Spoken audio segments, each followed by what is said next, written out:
So everybody knows the church, beautiful church up on the hill. Until this fateful day of June 2nd and 23, at 2:27 p.m. is when the alarm came in.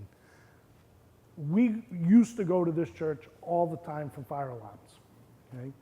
It was an older alarm system in the building, so we'd go there quite often for fire alarms, and that became problematic as well. And we'll talk about that a little bit as we go forward. But I also have some audio that plays as well through the process of this, so listen to the audio. It'll be right from the original call from the alarm company right through to the end, or pretty much close to the end. But it's broken up. It's not real time because otherwise we'd be here for 6 hours. So. 207 Main Street in Spencer. Is there an apartment or anything? It's the First Congregational Church. So if everybody remembers this day, we had a thunderstorm go through, correct?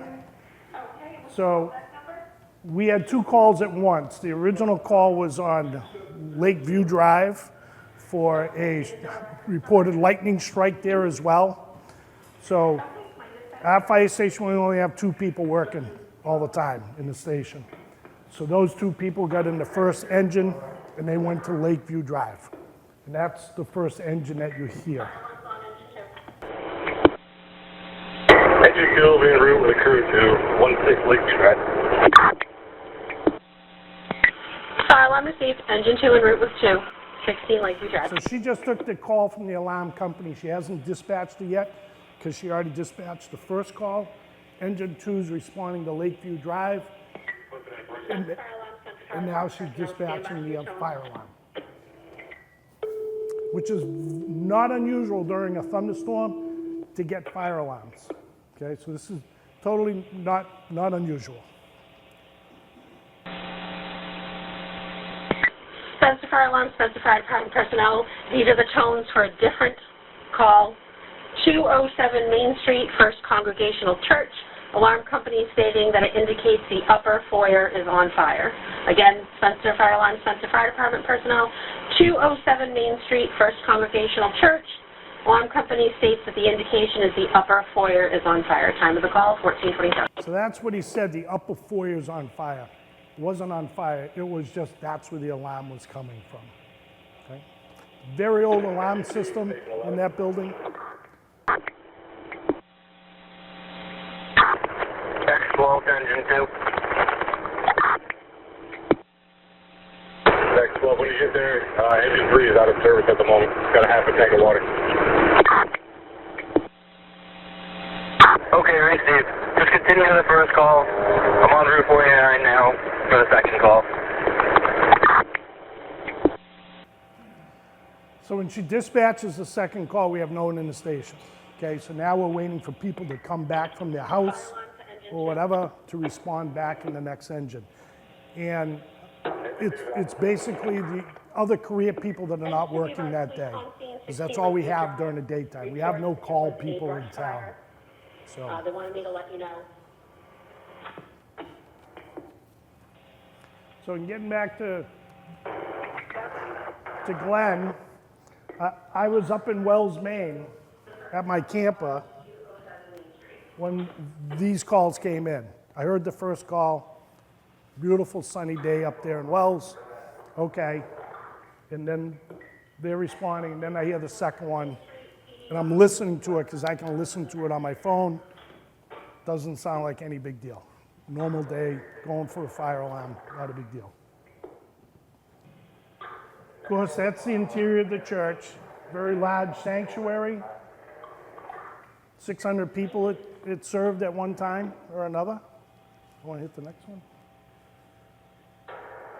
Organized 1744, but this was built in the 1800s, this building. Go to the next one. So you can't see it that clearly in this picture. This is Holy Rosary Church, Mary Queen of the Rosary. Can you see the lightning bolt? Okay.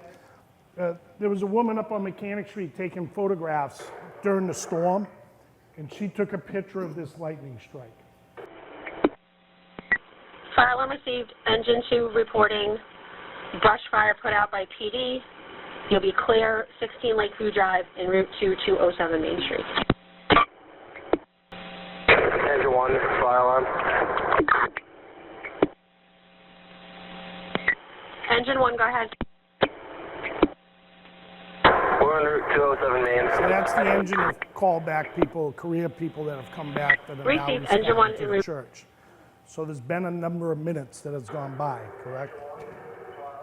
So the other truck went to the other call, cleared, and now they're responding to the church as well. Fire alarm.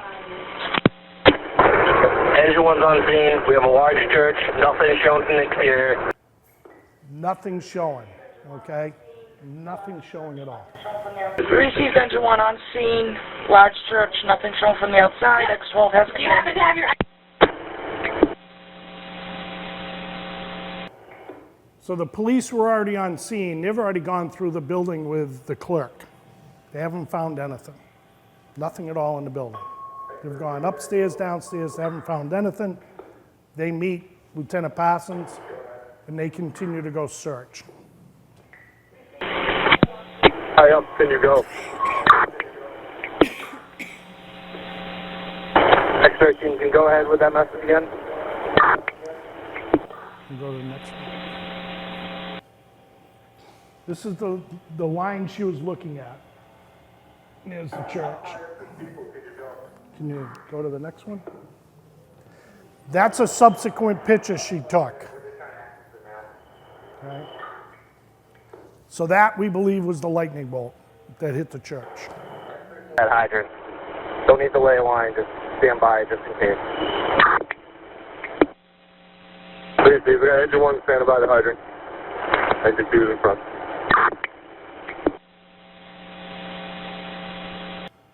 So at this point, they're in the building with the clerk, with the police officer.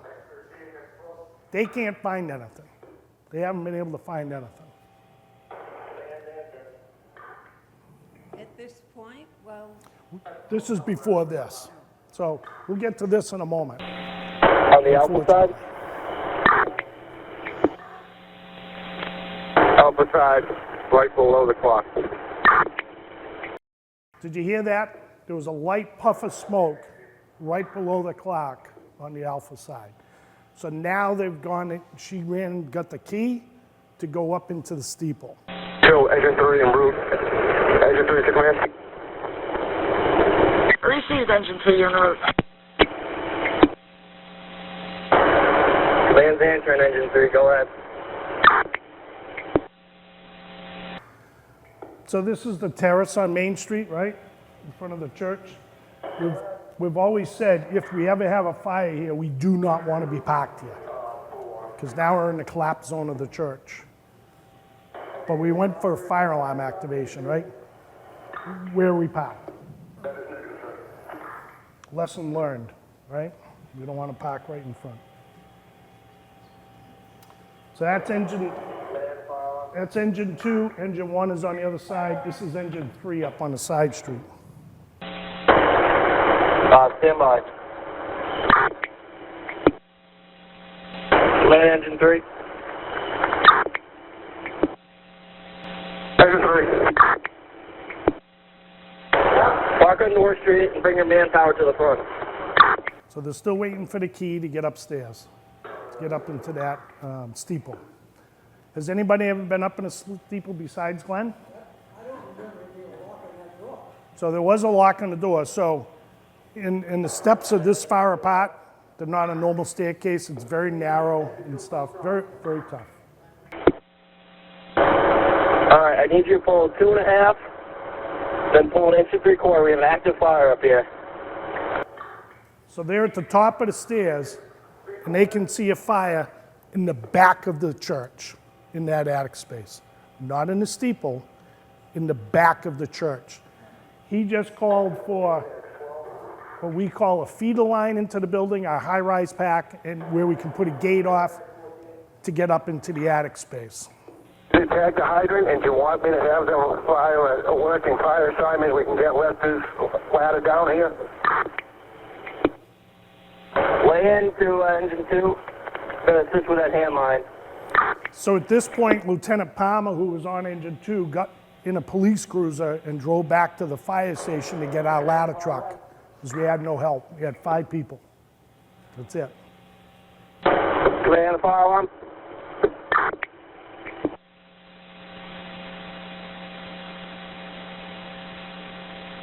Go ahead.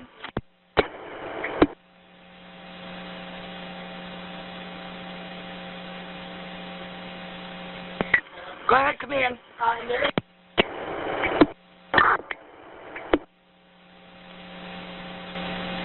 Get out of the building. Here, Lieutenant Miller, get out of the building. Getting the building eventually. Blowing out the window. Just had a backdraft. Anybody see the movie Backdraft? Okay. He'll say it in another second or so. Crew's coming in with the inch and a half.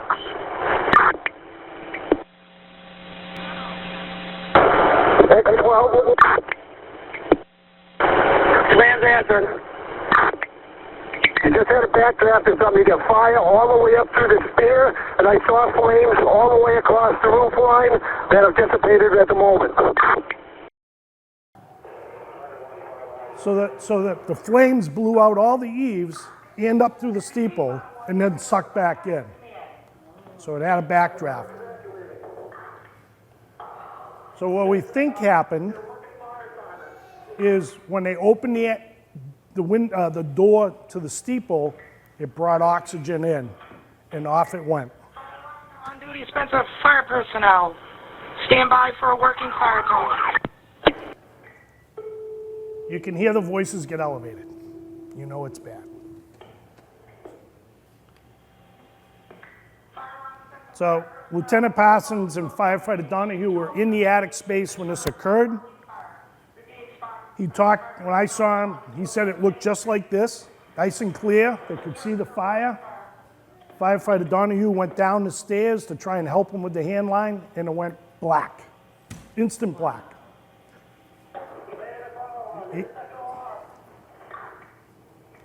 So they just struck a working fire for us, brings everybody else back in. Try and get everybody in, brings Paxton in and a cover truck from Leicester. He's just struck a second. It's going to escalate very quickly. Okay? Fire alarm to SEMA. SEMA, respond to 207 Main Street, the church, for a working fire. Repeating, SEMA, respond to 207 Main Street for a working fire. We believe that's where he was saying he could see the puff of smoke in the beginning, Lieutenant Palmer. Ladder 1. Ladder 1. This is how quickly it went. Okay? So they want the ladder truck to set up in front of the building, go up to the roof, get ready to vent. And you'll see very quickly they can't. Okay? Engine 2's packed in front of the building. Lieutenant Miller has taken engine 1 back to the hydrant to bring a line up into engine 2 to give them water. At this point, they're getting out of the building. They're just getting out. There's nothing we can do with 5 people, not for a building this size. They were bringing hose lines into the building. We lost that hose in the fire and stuff because they got it into the foyer, and that's as far as they got. Couldn't get anybody anywhere else. Officer advises on the backside near the cemetery. There's smoke pushing out all sides of the building. Affirmative. Hit a third alarm, please. Third alarm. So just think at 2:27 is when we got the original fire alarm call. He just struck a third alarm at 2:56. A third alarm brings us a lot of equipment to the fire, but it's 20, 25 minutes away, no matter what you do. Whether it's Leicester, East Brookfield, Paxton, it's drive time, getting people to the fire station, then for them to drive to the fire. So it goes very quickly. At this point, I looked at my wife and I said, I'm going back home. I gotta be back. And she was like, oh, wait a few minutes, let me, and I'm like, no, you're not coming, I'm leaving now. And I did. and I left. And that was Chief Normandin that just signed on from Southbridge. I had called him on the phone, and he said, I hear the call, I'm leaving my office. And I said, I'm in Maine. Can you head to the fire? Absolutely. I talked to Chief Pinjatori from Paxton, told him the same. He was going. Chief Dupuis from Leicester as well. I'm out of town. Can you go? Absolutely, we're on our way. See where the ladder truck is parked?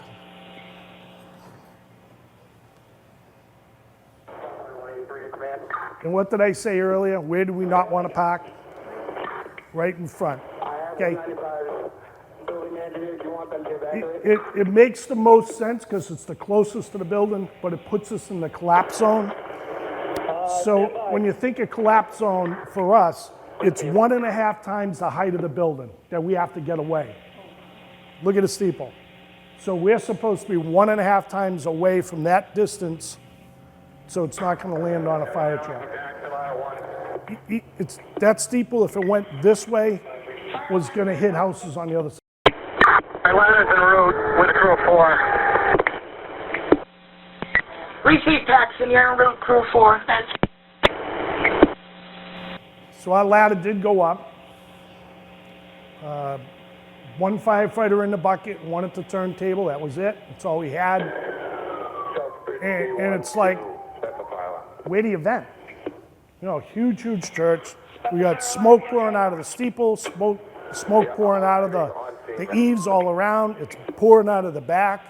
We know we had a fire in the back of the building. So where do you go? That was firefighter Seymour. Everybody wonders, why do you have a 100-foot ladder truck? We could not reach the top of the steeple with that 100-foot ladder truck. Because the things you always got to remember about a ladder truck, it's just like your ladder at home. Do you put it right up against the side of the house and climb it? No, you put it back, right? So it's at an angle so you can climb it. Same thing with our ladder truck. We got to put it at 70 degrees most likely so we can climb it or work off of it. So it's not a true 100 feet when you think of it. You know, it could be a lawn of 50 feet across, and for us to go across, we may not even reach the house. So you'll find very quickly when they move this stuff, we cannot reach the building to vent or anything else. Go ahead, Southbridge C1. Yeah, I'm going to be taking command of this call. Chief Dupuis from Leicester will be operations. I have Spencer Lieutenant 13, Tom Parsons, doing a walk around. So it's now 3 o'clock, a half hour into this, and we're at a third alarm, and Southbridge Chief just took command to run the fire for us. Do you have a question? We don't know. What's that? We do not know. Go ahead, East Yeah. Brookfield. We believe it struck in the back of the building, the cell equipment in the back of the building, because the antennas were in the front, but all the cell equipment cables went to the back and then down. We believe it struck in the back based on that's where they saw the fire when they were up in the attic. But there's no way of knowing. We've tried cameras all around the area. No one had a good look at it. That's where we think it started. Yeah, but to get a good determination, we needed a camera on it when it got hit. You know, I know some people who were at the salon right up the street, and they hit the floor when it hit. That's how bad it banged when it hit. So it really did good. All right, so he's calling Leicester's aerial, which just arrived on scene. Look what we got already.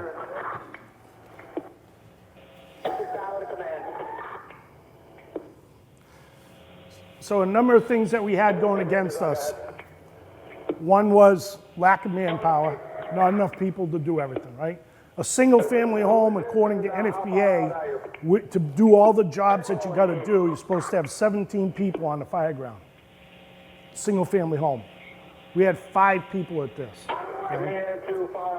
Yeah, granted we went multiple alarms right in the beginning, but it's going to take a long time to get people there. Yeah, I need the water department notified. We're going to be tight bagging about 3 or 4 hydrants.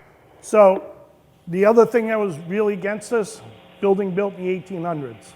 okay? Very dry, very, very dry wood. One command, ladder one bucket command. And you'll see in some other pictures something they call balloon frame construction. I don't know if anybody's familiar with that.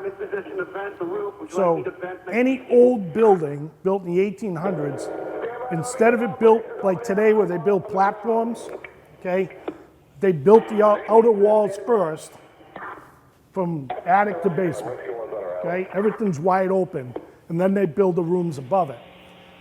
So there's no fire stops in any of the walls back in the 1800s. You can actually see it in this picture. Do you see that? I don't know if you can see it or not. That's fire coming down the walls.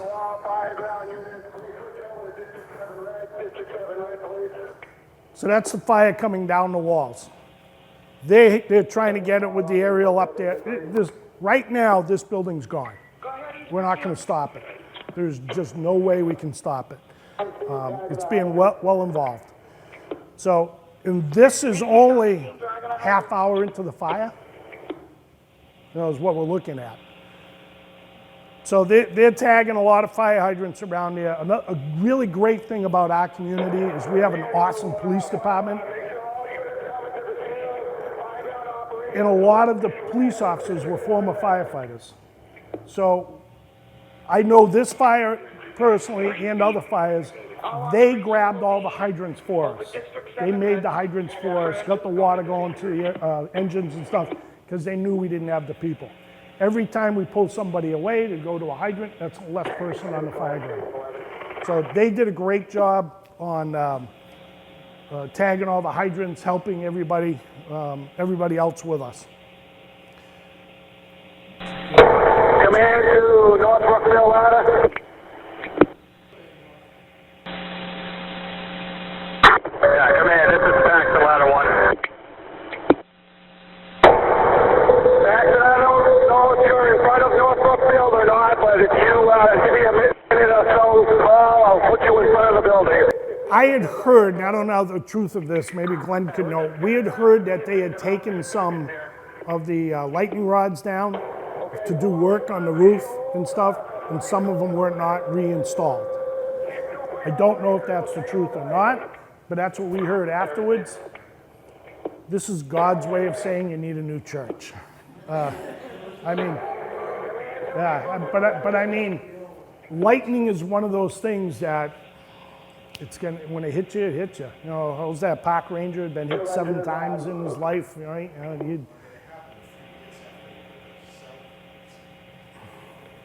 Well, the cell equipment had been in for 20 years, at least. You know, it'd been there a long time. It was here before I came to Spencer. Our town. Going to be using District 7 red. Received, District 7 red.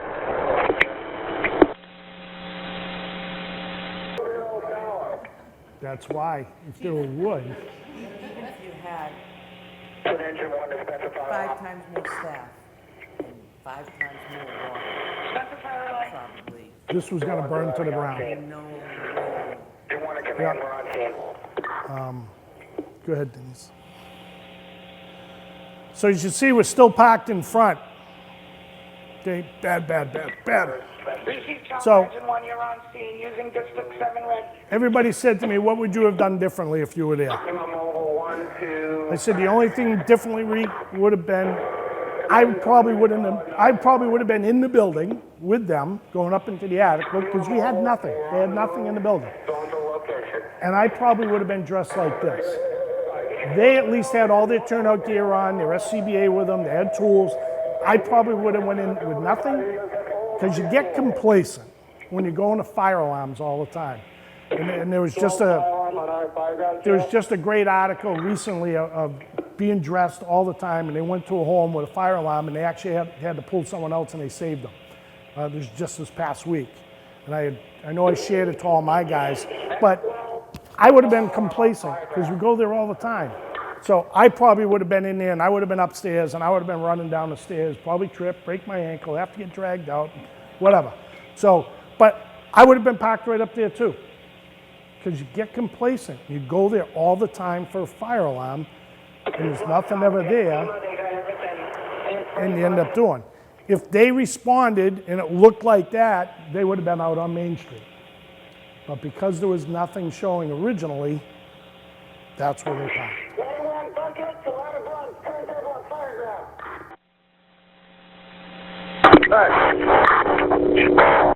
The steeple is crumbling as I speak. It isn't targeted, although. Well, down to the steeple, back off. Engine 2 en route to your town. Received Lester Engine 2 en route. District 7 red. It's burning this way. It's not going up, it's going down. Very common in balloon frame construction. If we go to any of these 3-deckers in town, if we have a fire in the basement, the next place we go is the attic, because that's where the fire is going to be next, is in the attic. And then we work our way down, or vice versa, because it's going to drop down or go up the walls. Very similar to this. So this is Lester's aerial. It's up, it's flowing water. I know our ladder truck flows 1,000 gallons a minute out of that ladder pipe, and that's probably what theirs is as well, because it's a single ladder pipe. So we're flowing 2,000 gallons a minute on this right now. And I remember when the Weather Channel came out, they were doing a thing on lightning with churches and stuff. I said it was like we were spitting at it. So you got to remember, water against, what are we trying to do with fire with water? We're trying to cool it, right? Pull that heat away from it, to take away one of the things on our fire triangle, that heat and stuff, trying to pull it out. There's too much fire.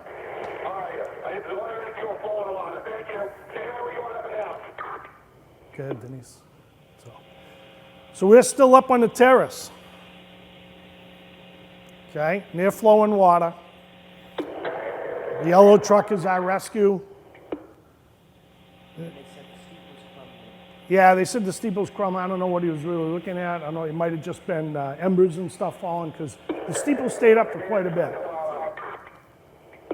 Okay. Spencer fire alarm. All right, have you heard from all third alarm companies responding to the scene?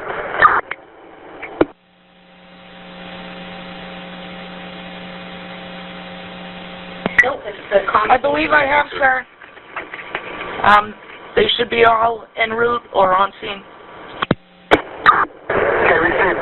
Any unit on the fire ground that has not received orders? So if anybody knows that we're going with regional dispatch in the future, we've signed on to go with Rutland or Central Mass Regional Dispatch with 10 other towns.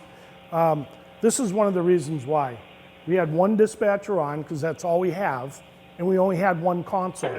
So even if another dispatcher comes in, they couldn't really help.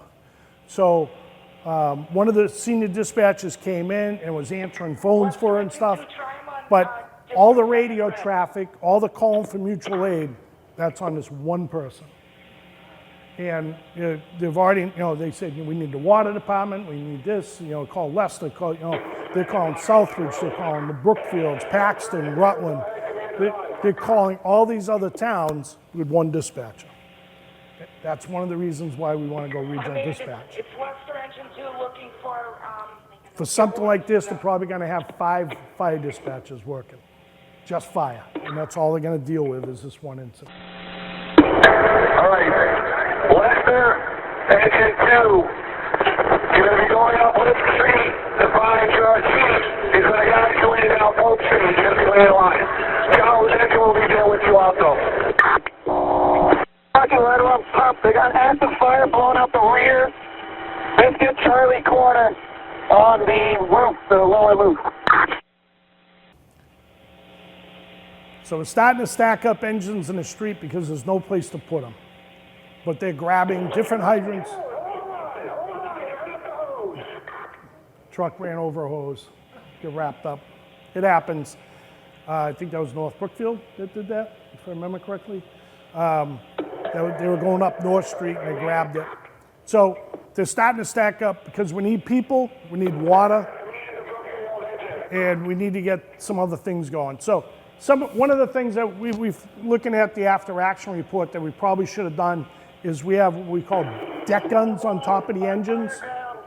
They come up, it's a big pipe that can give us 500 gallons a minute. We should have been flowing those on the other engines. Problem is, we just didn't have enough people to do that and enough water to do it at the time.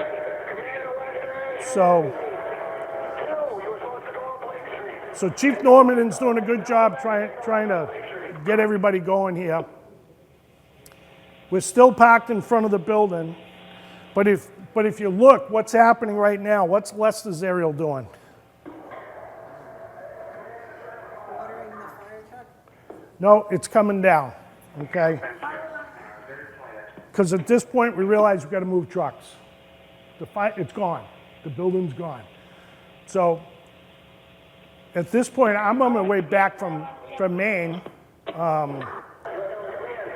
driving 55 miles an hour, speed limit all the way. And I'm listening to it on Zello, and everybody and their brother's calling me to tell me, oh my God, you should see the fire. I don't want to see anything at this point. So one of the things so the roof just collapsed, okay? There it is. Maybe an hour into this, and the roof is collapsed. Spencer fire alarm to all engines at the station for cover, North Brookfield, Ocam, Rutland, ladder to the scene, en route to the scene, 207 Main Street. Repeating, North Brookfield engine. So this is 319. 319, Chief Norman just struck a fourth alarm. Needs a fourth alarm. Because if you're looking at the church, what's to the left? Senior living at Prouty, right? So we had crews behind there trying to get to behind it, but what's behind the church? Cemetery. So they're having to pull hoses into the cemetery, and they're setting up monitors and stuff to put water on the church. We are evacuating 195 Main because the roof caught on fire from embers. Became very problematic because people didn't want to leave. Well, we got them outside, and then they were going back in. So, unfortunately, the police department had to threaten some of them with arrest if they kept going back in, because it's just pulling our people away to go in and get them out. Command, can you go with that last message again? So Paxton Cartouche trying to call, and that's what he's calling. We need an evacuation tone on your fire frequency, allowing all people to stay clear of the area. We are moving trucks away from the building at this point. So now they just struck the fourth alarm, like I said, at 319. Now they're moving the trucks, and that's just what they're doing. They're moving our ladder truck out of the way, Lester's, the engine's back here. What's not going on though? Clear the area. What? No water. No water in the building because we got to move all the trucks back. Please clear the area. Later on. Yep. So what's unique about Spencer after the water emergency that we had a number of years ago? DEP made us split the water system. We had 200 pounds pressure at the fire station, just astronomical pressures on the west end of town. So they made us split it. So there's a tank at the high school, million gallons of water at the high school. There's another one at Highland Street that's 500,000 gallons. The split is right here on Pleasant Street, is which one. The problem on Pleasant Street at the time, no one knew which hydrants were on which system. And we had just had a meeting with the water department a month before this, and we asked that question, which hydrants are which? And he was like, I really don't know. So if you go down there now, you'll see some red ones, and you'll see some ones with a yellow bonnet on the top. The yellow ones are on Highland Street, the red ones are on the high school. So that was something we did. We went back in and we did that. Because I was getting phone calls from area chiefs because they were being told to go to the other tank to get water. So they're laying hose all the way down here, down to Pleasant Street. And they're calling me on my cell and going, which hydrants are which? I'm like, that's a good question. Find someone from the water department, because we just had this meeting a month ago with them and they didn't know. So they had to go do that. So as you heard Paxton Car 2, he's up behind the church. He's reporting the roof's on fire at 195 Main. I need crews up back. And Chief Norman's going, as soon as we get people, we'll get them to you. But we don't have anybody. Okay? They're at a 4th alarm right now.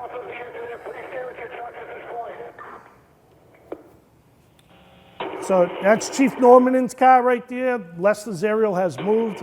Our engine 2 is right there, and that will be moving momentarily. That's our engine 3, and Chief Norman is back here.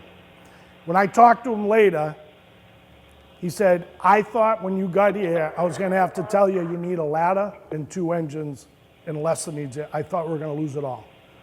I thought they were all going to burn up, and we're going to be in trouble. Thank God they got them all moved. It was kind of ironic, but like 2 weeks afterwards, Lieutenant Palmer, who was driving the ladder truck that day, said, hey, I just want you to know, we just went through the ladder truck, it's all set. Okay. He goes, well, we found out at this fire that we can drive it backwards with the outriggers still out. That's how quickly they had to move it. They didn't have time to bring the outriggers in and put them and stow them to move them backwards. And I have seen fires in the past, and I know they did this too. They were chopping hoses with axes instead of trying to uncouple them. I've seen that one other time in North Brookfield, and that's when it gets really hairy, when you're trying to move stuff out of the way before you lose it. And we know the prices of fire trucks today are astronomical. We just ordered one engine, it's $1 million, and we're not going to see it for almost 3 years. It's ungodly right now. Jackson Car 2, urgent, urgent, urgent. Command. Jackson Car 2, go with your message. Urgent, urgent, urgent. I need exposure protection at the rear of the old school building. You're going to need a company in there with a line. Here it is. Are you on that guy? Can you facilitate that? There's enough resources over there. I'm here in the cemetery, but I got no water. It's the building behind the school.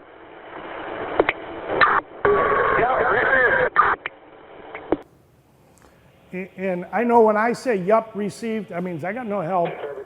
When I get somebody, I'll send it to you.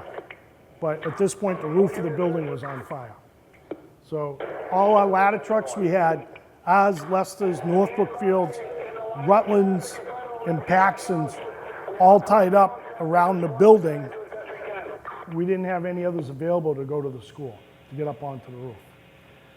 You know, when we bought our ladder truck, we were buying it same time North Brookfield was, and everybody was like, why do we need a ladder truck? North Brookfield's buying one. Lester's got one. These are why you need it. Right now, our ladder truck's been out of service for over a month. It needs a motor. The motor's bad in it. And it's a Cummins issue. It needs a motor. It's been out of service for a month. It's probably going to be another month before we see it. It would never have been at this fire if it was out of service. We would have been relying on other communities. The other issue is, just like us, Lieutenant Palmer had to go back to the fire station to get it because we didn't have enough people to bring it to the fire originally. So it becomes problematic. You know, if we relied on North Brookfield's ladder truck and we toned them out, very similar to what happened in Ocam a few weeks ago. Well, actually during the winter, they had a fatal fire. And they called Barry for their ladder truck and an engine and a tanker at 3 o'clock in the morning, and no one showed up. Not one truck from Barry moved. And that's the problem you have today with call fire departments. And if we were relying on, say, North Brookfield or someone, and no one showed up to drive the ladder truck, this is the crutch of the problem we have across the country with call firefighters. And I'm not saying they're bad, they're great people, just we don't have enough, and they have 20 other things going on in their lives.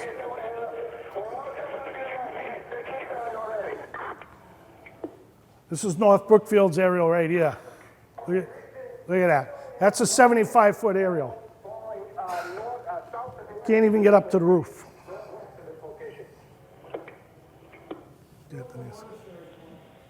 What's that? They do not have one anymore.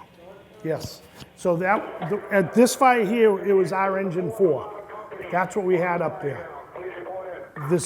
2 years ago, they stopped having the monks do anything because they're down to 50 people.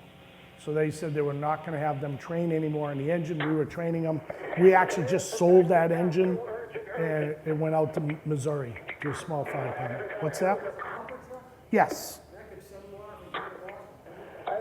Well, no, it was just ours was just a normal pumper. Yeah. Yeah. Well, they used to have an old Mac that was from FDNY, 1,000 gallons a minute pumper. That one's been long gone. So, yeah. Go ahead. Fire line command. Just so you're aware, alarm company's calling in a fire alarm at 195 Main Street. That's the elderly complex that they just finished evacuating. Gary, see, we'll redeploy some resources over there. So I was talking about the water situation, so we had to split the water up.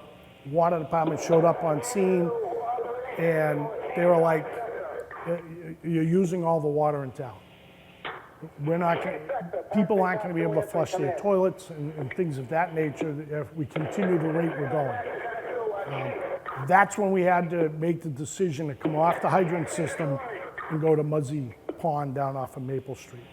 We looked at 2 factors on that. We could either lay up the street and go to Luther Hill, or go down the street to Muzzy.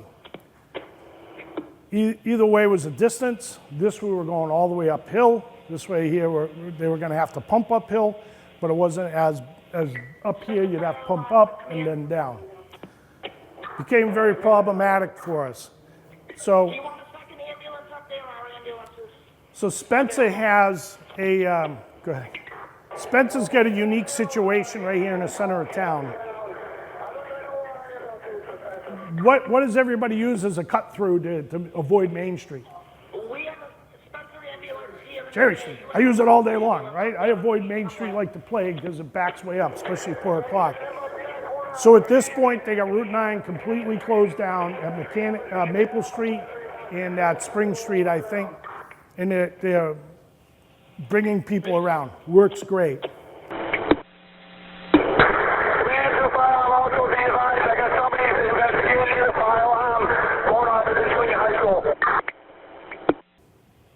And remember, this is just an hour into this. Just an hour. 195 Main Street.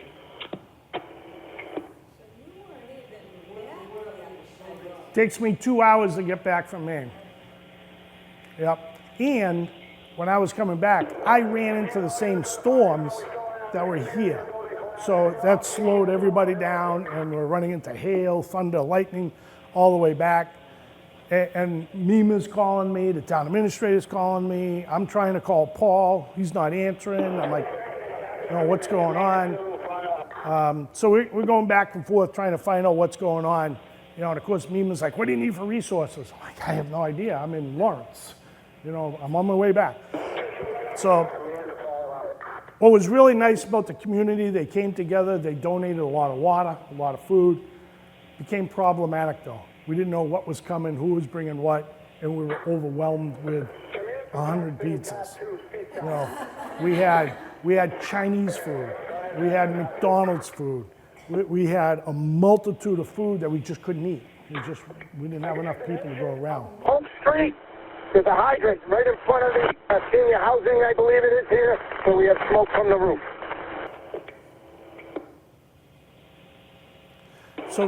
So the location of the church, as you look at it, is very problematic for a fire, okay?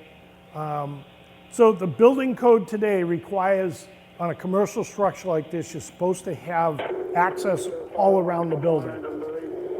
They're rebuilding the church on the same site, same footprint, And they got the building permit, so it was grandfathered in. So there's still no access to the backside of the building because it has the cemetery behind it. But like the high school being built currently, there's a roadway that goes all the way around it today for that reason. So you can get fire apparatus around it. Being that there was a church, the cemetery back there too, they tried to get trucks in there, just no way of doing it. Very old cemetery.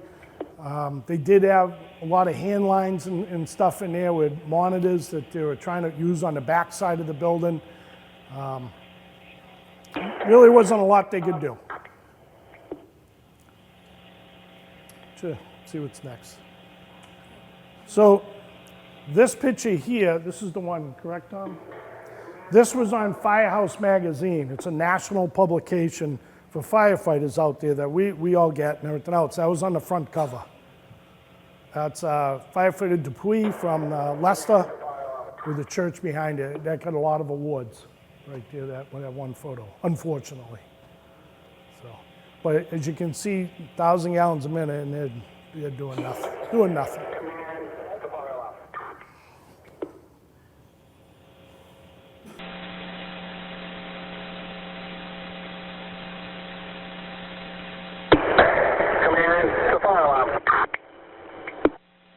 Fire alarm. Yeah, I still need a representative from the water department at North and Main at the command post. Also, once you notify your town manager or town administrator about this. Receive, water department's been notified. Somebody was going to be contacting someone to come down there. Very good, thank you.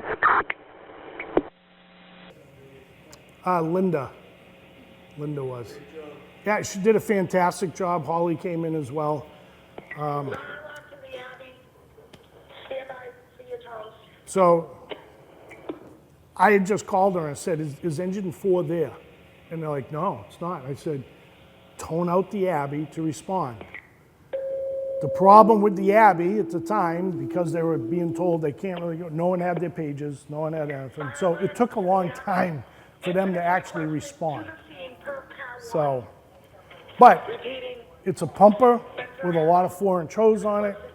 We did use it down to lay down the muzzies, but it took them a little while to realize that we had actually asked them to respond.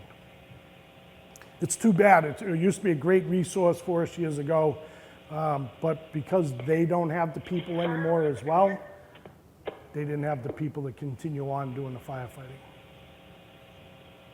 And they used to have firefighters, retired firefighters from New York, Boston, Lawrence, Lynn, up there at the Abbey as monks. So they were very well versed in firefighting, but the monks they had now, we were doing a lot of the preliminary training because they didn't have it. But it was just, we didn't have the time to do it because they had to do things for the Abbey. It just became problematic. Taxi Cat 2 answering, Chief. Chief Dupree's coming over to you. He's going to get all your resources using the blue channel on Zip I District 7. All your resources will be on the C-side for your disposal. Received. I got the OCAM engine here now, hitting the hydrant and stretching the line. Received the same line that's on the same water system that we're currently pulling from the front side. I'm not sure where you're going to get it. Yes. So became problematic as well.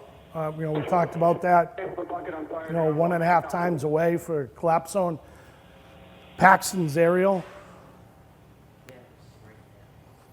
And at the time, they couldn't get the ladder down. They had a mechanical failure with it, and they couldn't get it down to move it. So it was like, okay, this isn't going to be good. And it fell right beside it. That was before 4 o'clock. Because at 4:03, he strikes a 5th alarm. So came in at 2:30. So it's probably hour and 15 minutes in.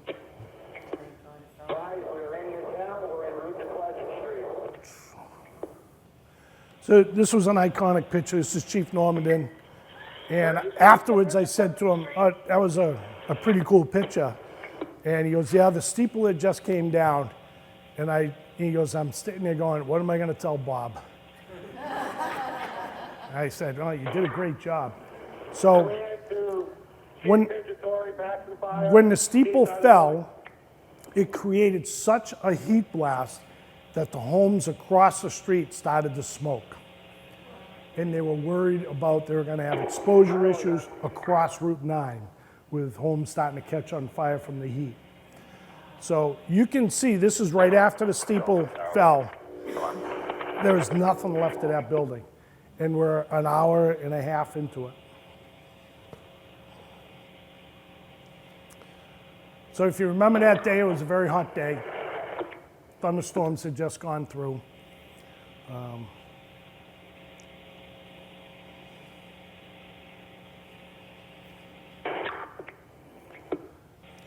So when I got there at 2 hours into the call, I got there. You actually hear me sign on the radio to respond. Any false alarm companies that are on the scene, can you contact them? Have them report to the command post with their officer, their truck officer only, or their chief? So when I get on scene, I met with Greg from the water department. Alarm companies report to the command post. And he's like, we got to get off the town's water system. We're draining it, the system dry. We got to get off it. So it was like, okay. Really? Really?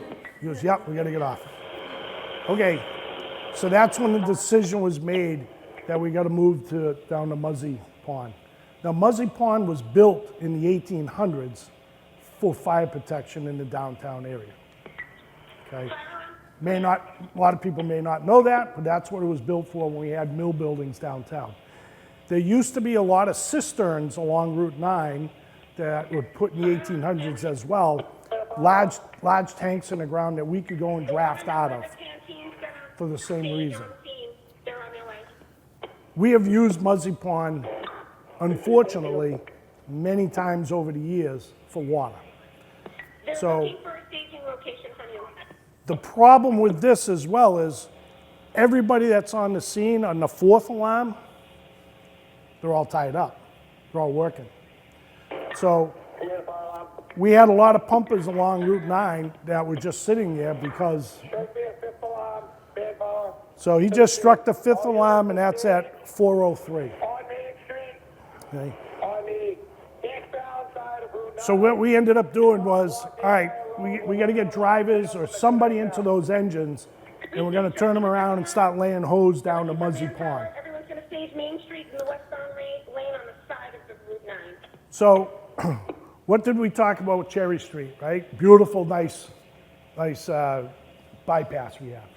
What did we just effectively do by laying down a Muzzy Pond?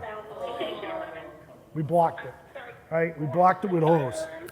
So, and I saw Chief Befford from the police department later, and he was like, screw it, what are we gonna do? You know, we'll figure something out. They had the state police in to help with directing traffic. So they were trying to detour traffic as much as possible.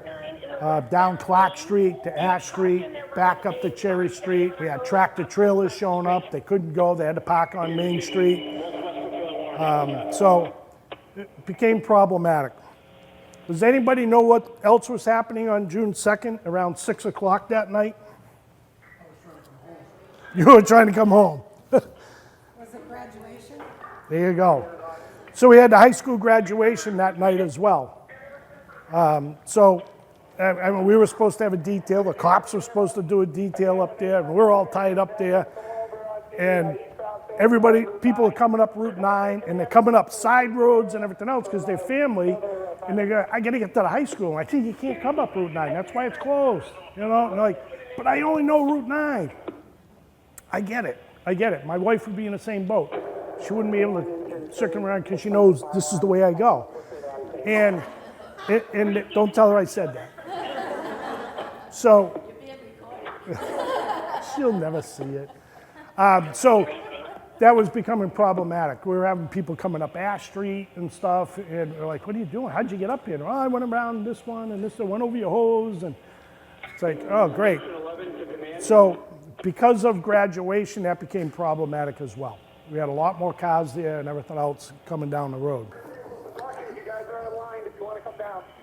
So this is what Route 9 looked like. A lot of hose. The yellow hose right here in the ground. This is 4-inch hose. We call it large diameter hose. That hose can carry 1,000 gallons a minute, okay, giving it to the engines. What did we say those aerials were doing? 1,000 gallons a minute, right? So each one of the aerials up, ours, Leicester's, North Brookfield's, Paxton's, Rutland, we were doing 5,000 gallons a minute just out of those. Never mind the monitors out in the back and everything else. So a lot of water was getting used, a lot of water. That's why Greg from the water department was like, stop, you gotta get off. And I understand that. Did I like it? No, because we have to change our whole mantra. We cannot have trucks on hydrants and on Muzzy Meadow, because that's cross-contamination. So we gotta make sure we take everybody off the hydrants. We can't have any cross-contamination at all. So, and we probably had 8 or 7 hydrants, hydrants that were tapped all around there. So he's calling for an ambulance strike team as well, because we're having an issue up at 195 Main Street. We're trying to get them out of there, trying to get them to the senior center. We can't get anything there because Route 9's closed, everything's closed. So we said, all right, we'll get some ambulances up there. At the same time, they had a house fire down in Blackstone Valley. So another one in the towns. Another lightning strike. Now, typically, we're going to get 6 or 8 ambulances on a strike team, which is a group of towns within District 7. They got 1 because they were tied up with the other house fire. So a lot of things became problematic for us as we go on. The person on the left with Chief Norman, and it was the state fire marshal at the time, Peter Ostrowski. Great guy. He was a really good guy. He retired a few years ago. So this is down at Muzzy Meadow. You got West Brookfield's engine, Brookfield's engine, and our engine was there, drafting out of there. And if you see all the hose going all the way up the street, so we can pump 4-inch hose at 1,000 gallons a minute at 1,000 feet. So at 1,000 feet, we got to put another pumper in. Becomes problematic, right? Because you got a lot of pumpers already working. So it's very manpower and equipment intensive when you do stuff like this. So a 5th alarm for us brings in a lot of equipment, and all the equipment was being used. 19-2, go ahead. Upton currently has a multiple alarm fire in progress. So it was Upton, had a multiple alarm fire. That was screwing us up. All right, received. Go ahead. So unfortunately, this was the effect. When I got there 2.5 hours in, I met with Chief Normandin, and this is what I saw 2.5 hours in. Fire alarm. And I was like, Calling command. oh my God, there's nothing left. It's gone. And he was like, if you weren't here in the first hour, you couldn't see anything. It was gone. It was absolutely gone. So this is what happens when you get lightning. With a building built in the 1800s, the new church will have a sprinkler system. This one did not. If this one had one and it had sprinklers in the attic, it might have been saved. It's somewhat ironic that we have some schools that were built in the 1800s that were fully sprinkled. We have some mills in the town that were fully sprinkled. We had some houses built in the 1800s fully sprinkled, but our church was not. Okay, very large building. And what happened to the building that it replaced? What happened to the first church? Burned down, right? So a lot of times in the 1800s, they had really good forethought to do fire protection, put in sprinklers, because back then it was not a lot of money. Unfortunately, this church did not. Unit call, command, specified route. So unfortunately, this was what was left. Rehab truck is on its way. It's about 15 minutes out. So it was just the front of the building that was left, the facade. And when they were pouring water into the building, if they hit it, the whole facade was doing this. So we spoke to the Reverend, and he said, you're going to have to get hold of your insurance company. We got to get a crane in to take that down. We do not want to leave that up right next to Route 9. He agreed. He called the insurance company. They okayed a crane to come in. We had D&D out of Millbury come in, and they took down the front of that building, and then they took down the classroom wing on the side. The classroom wing on the side, when you saw the pictures a couple slides back where just the front of the building really was and it was still on fire, that was starting to burn down that way. And it was burning through multiple layers of roof. Back in the day, that's what they did. They just, 3-4 courses of shingles on top, and they were having a very difficult time chasing the fire through it to the point where the fire was going right down that classroom wing. So when D&D got there, they had decided to take down the other wing as well. And at this point, at 11 o'clock at night, we had a task force come in from District 8, which is northern Worcester County, to come in and continue putting out hotspots in it. They set up the aerials over it.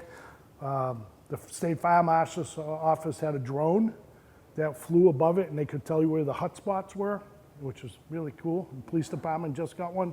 That would be awesome to get. And they were able to fly around and tell them to pinpoint where to put the water. So in the meantime, we got all this hose down Route 9, down to Muzzy Pond, all over the place up there. And we basically, our crews that had been there for the whole time and everything, went home for the night. And we said to our guys, be back here. We're going to retone everybody at 5 a.m. to come back. The District 8 task force was going to stay overnight, monitor the fire for us. From Fitchburg, Leominster, Lunenburg, those towns were there. So they were there with ladder trucks and stuff pouring water on the building. And they picked up some of the hose for us that were there. 5:30 in the morning, we went back up. So it's kind of a funny aside, but some of those towns that came in, we had to hook up that 4-inch hose that was down at Muzzy Pond to give them water. So all we did was take like our engine 4 out of the line, put an engine in there. Put in where West Brookfield's truck was, put another truck, and we left the hose there.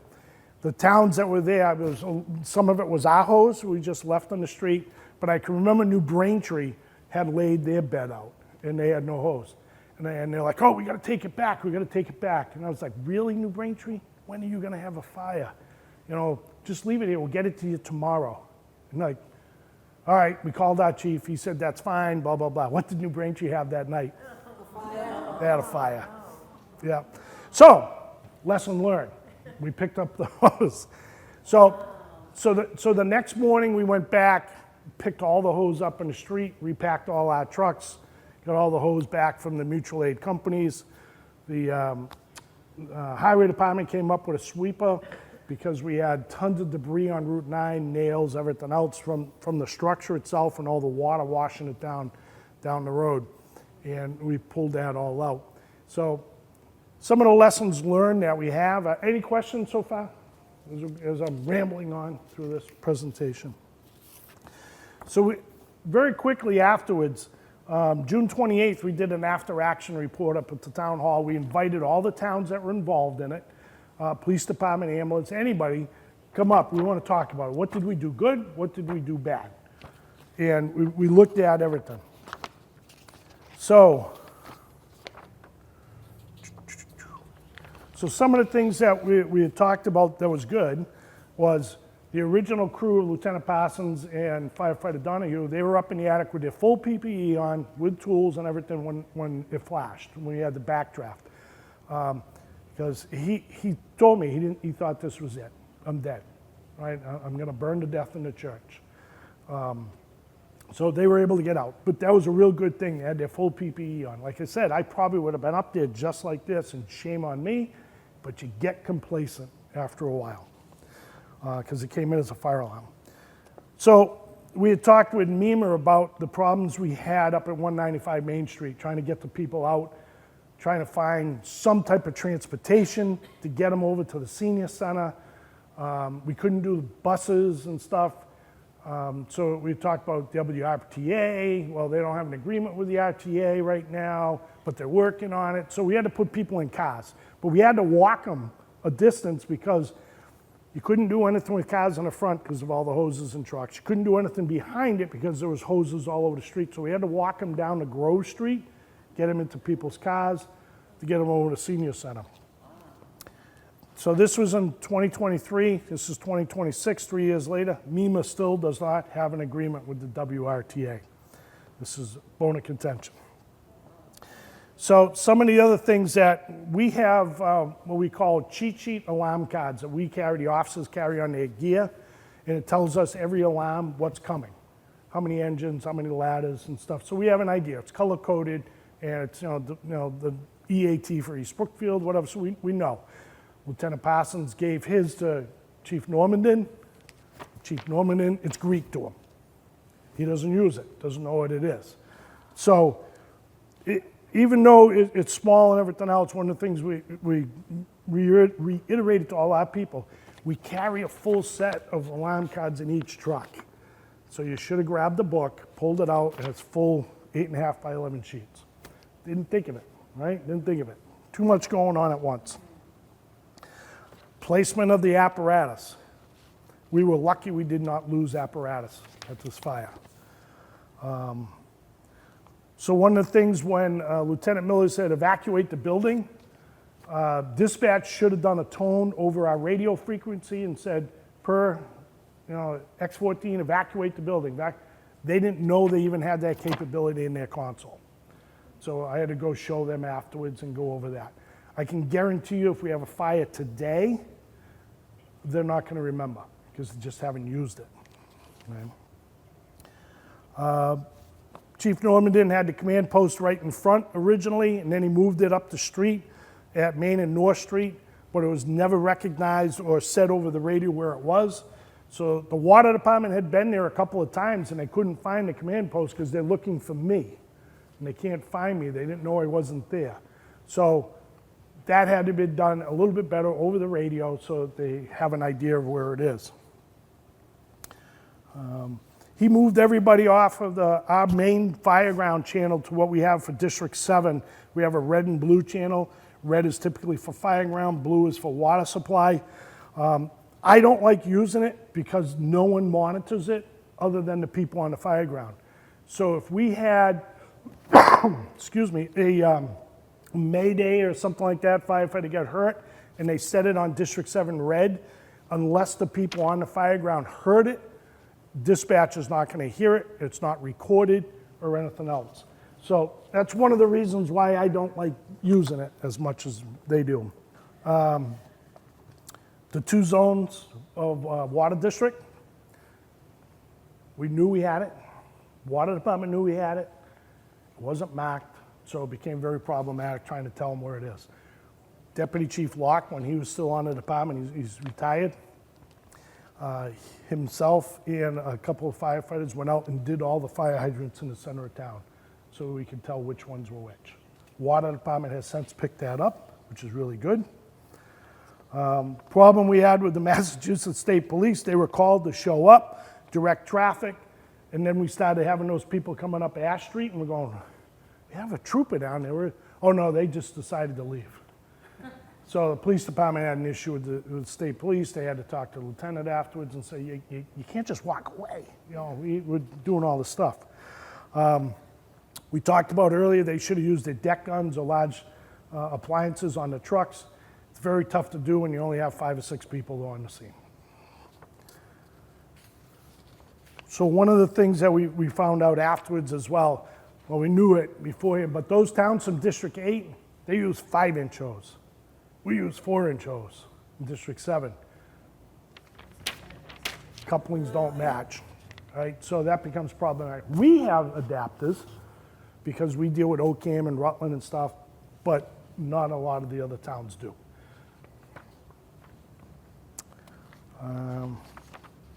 Yeah, we talked about having the hose down in the street, picking it up so they can go back home when they have a house fire of their own that night. And we talked earlier about making sure you come off the municipal system entirely before you go on to a static water source, which would be a pond. Because we can't have cross-contamination. You don't want to be drinking muzzy pond water. And that's what would happen if an engine was connected to it. It could backfeed into it. One of the things that we didn't have at the time was a public information officer. We don't again. After this, Lauren Vivia was the town planner. She became a PIO, is what we say. She has since left the position, and we've had too many people leaving that right now we don't have it. So you basically need somebody that can go up, and when all the news people are there, go see her, go see him. Leave the fire chief alone, leave the incident commander alone, go see them. Him or her will have the information to give.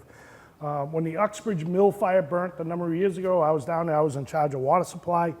They had one of the girls that was a dispatcher, she was their PIO, and she was fantastic because she was like, hey, over here, let's go, over here. You know, didn't take any BS from anybody and made sure they followed her, they didn't bother anybody else. We need that in the town. We just don't have the people to really do all of that stuff.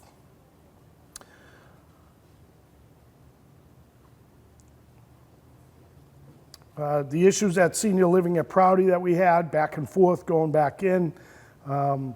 Now, when you go at, anybody here belong to senior living at Prouty? Before I say anything. As part of your lease agreement, you have to listen to the fire department. If you refuse to listen to the fireman, you go back in, you can get evicted. Because we had such an issue with people going back in, I just want my medication, I want this, I want that. To the point when they were going in, they couldn't see because of the amount of smoke in there, and they were still going in the building. And we were getting multiple alarms from the building. We had people going up there going, what are you doing in the building? And I know in one case, they went into an apartment they thought they saw, and she was in there making lunch. And it's like, you know, very problematic. And I get it, it's your home, right? But you gotta do it.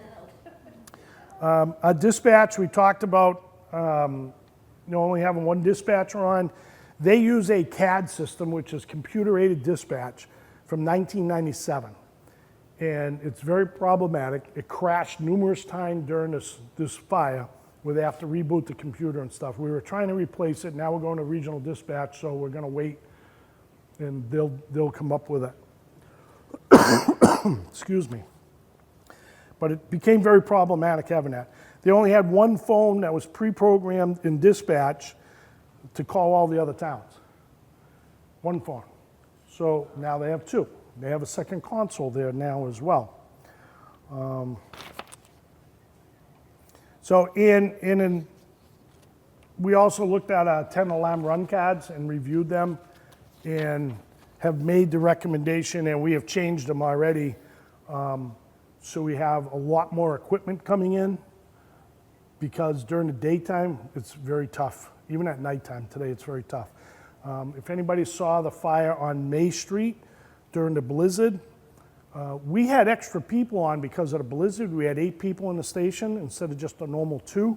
We had 8 people. We were on scene in 4 minutes, 2 minutes, 3 minutes.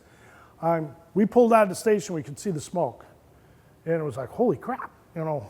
And we got there, we had heavy fire, we knocked it down, but we went through our progression. We went to a second alarm, working fire, then a second alarm. And these are the problems you have today. East Brookfield showed up with 2 people. Brookfield showed up with 3 people. Leicester showed up with 4 people. Paxton showed up with 5. So we end up having to call a lot more mutual aid, and everybody goes, oh my God, they get so many fire trucks there. Why are they calling for so much help? It's because we have nobody. We need people to fight fire. The trucks are immaterial. All they're doing is bringing people to the fire.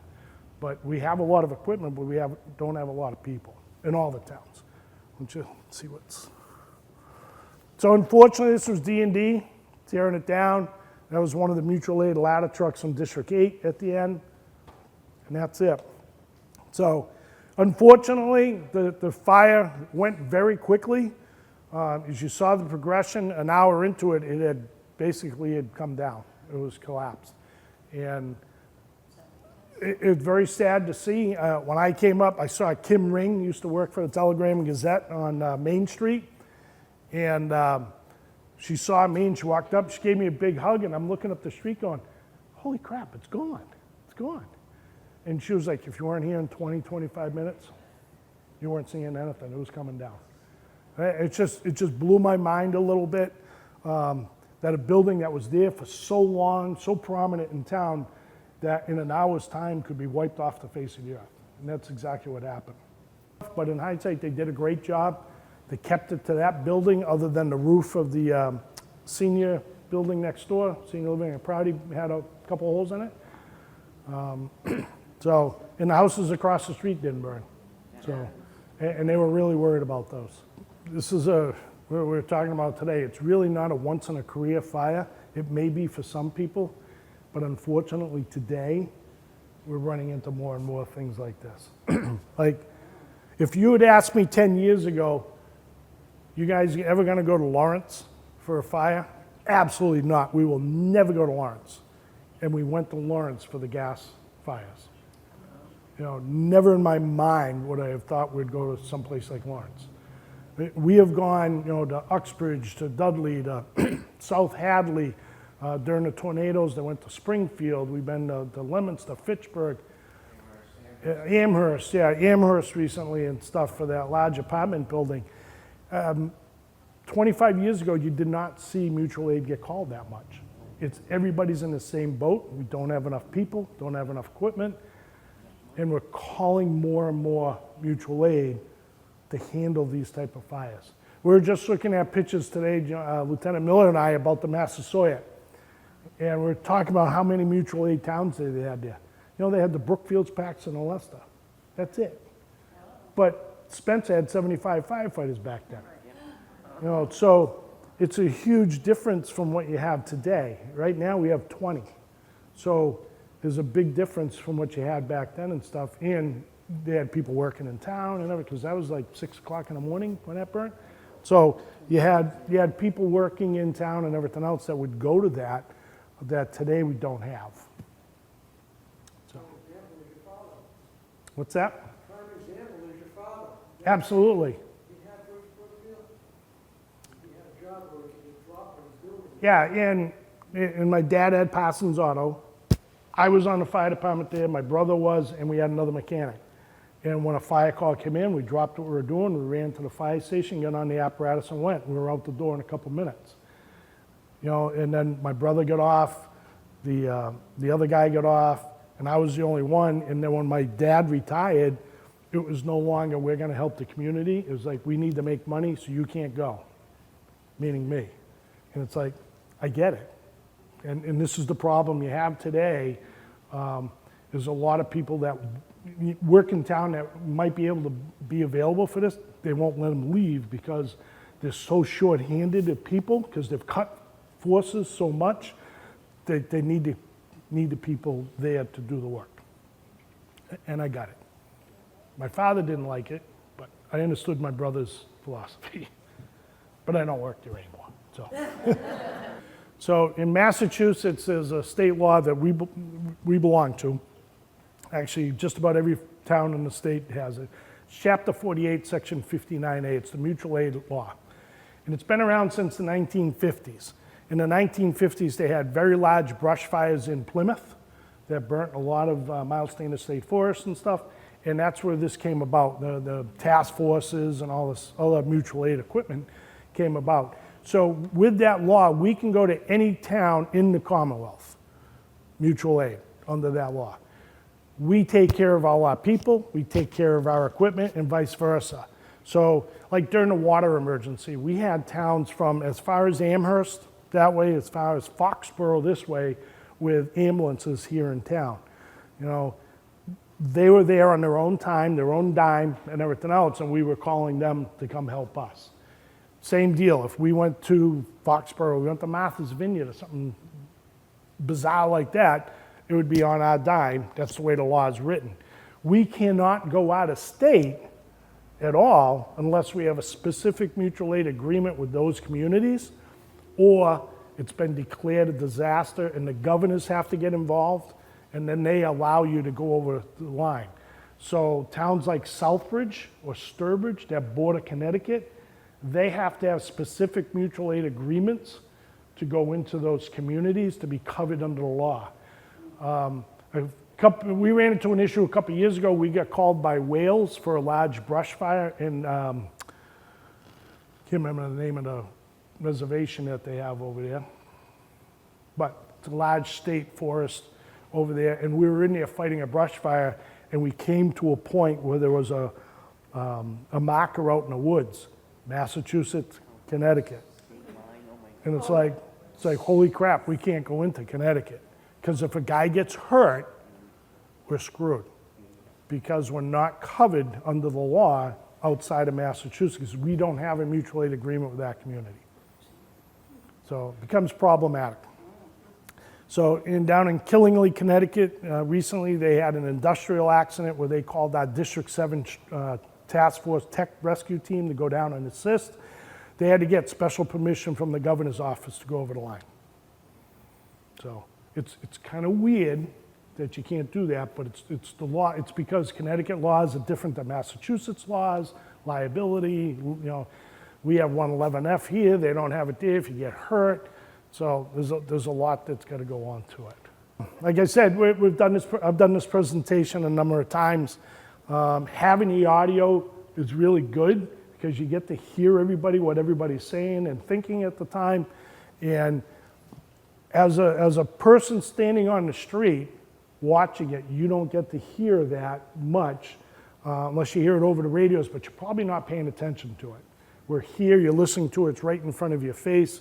And you can hear, like originally when Lieutenant Miller's like, we just had a backdraft, everybody out of the building. And it went to hell in a handbasket within a few minutes.